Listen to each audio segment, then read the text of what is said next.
بەرپرسانی ئەمریکا و هەندێک لە راپۆرتەکان باس لە ئەگەری گەیشتن بە ڕێکەوتنی نێوان واشنگتۆن و تاران دەکەن بۆ کۆتایی هێنان بە ململانەکان و گەڕانەوەی سەقامگیری بۆ ناوچەکە و کردنەوەی تەواوەتی تەنگەی هۆرموز.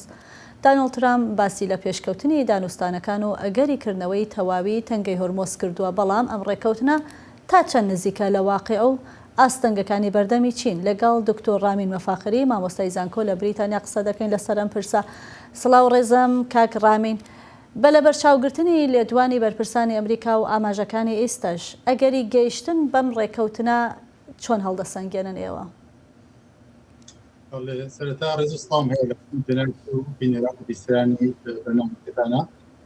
بڕوای من ئەبێ لە دوو ڕوانگەوەی مەسەلەکە بکەین. یەکێک ئەوەیە کە ئایا مانگی سەرەکی لە دروستبوون و هەڵگیرتنی ئەو شەڕە چی بووە؟ ئایا کردنەوەی تەنگی بۆ جۆرێکە ئاماژێکی لە کۆمپیۆتەر سەرەتا کراوە بوو، یان ئەوەی کە تەنانەت ئەو جۆرێکە زۆرتر باسەکرێت لە لای شتیکارەکان و هەروەها دنیای مەجازیە ئامانجی سەرەکی کۆڕینی ڕژیم بووە.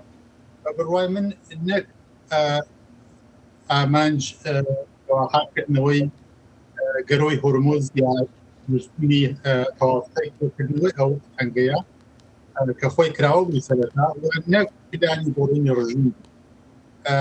بەڵام پلانی سەرەکی لاوازکردنی ئێران بە تایبەتی کۆماری ئیسلامی کە ڕژیمی حاکمی ئێران ئێستا، بەڵام بەگشتی لاوازکردنی ئێران لە درێژخایەنایە و بە تایبەتی ناوبردنی مەسەلەی ناوەکیەکەی مەسەلەی موتەکی و بە تایبەت مەسەلەی سیاسەتی ناوچەی.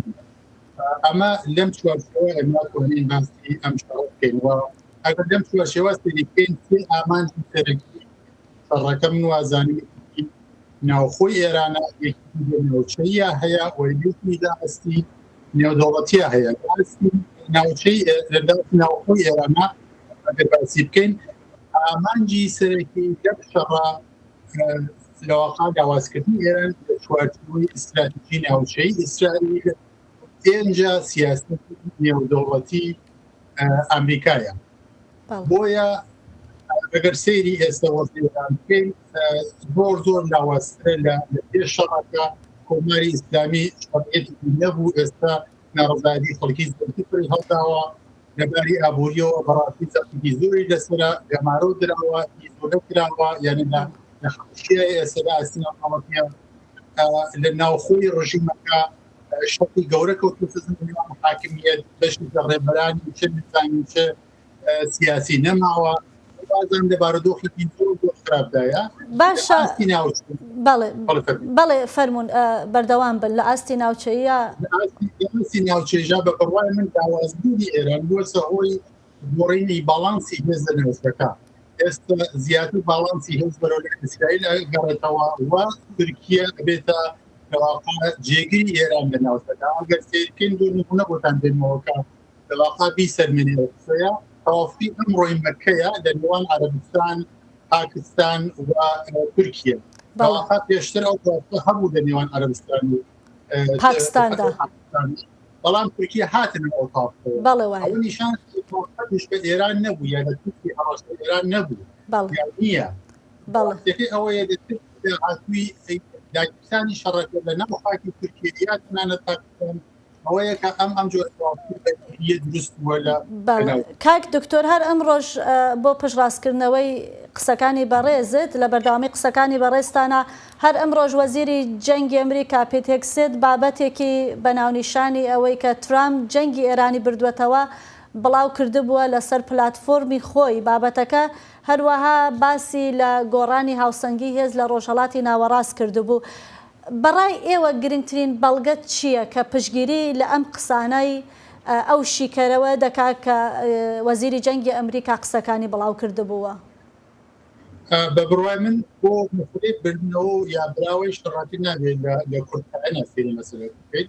هەروەکە ئاماژەم پێدا سەرێکی پێشکایەنە بەردەوە ئەمە بێت و ئەگەر تەنانەت باسی تەواوەتەکە بە بڕوای من هەمووی مۆقەتیە و ئەتوانم ناوی لە کات سندنە کڕینە، بەڵام بێگومان بێژەی ئەبێت بۆیە ئەگەر بگاینە بوو ئەوەی ئەمریکا داوای شەڕەکە ئێرانی ئەگەر دیارە بەبڕۆی من دووڕاوی سەرەکی شەڕەکە سەرەتا خەڵکی ئێرانە بوونی ڕژیمی کۆماری ئیسلامیە. بەڵام ئەمریکا دەگەر ئێمە سێری پێین دوارە بەو تەوەقع سێری پێین کە زلهێز یا سوپرپاوەرێک هەمتنەو شەڕەکەەوە کە تەوەقع کرا لە چەند هەفتەیەکە گۆڕانکاری جدی لە ڕژیمی ئێرانە بکات یا ڕژیمەکە بە تەواوەتی بگۆڕدرێت یا ئێران یەکسەر ناو برێت.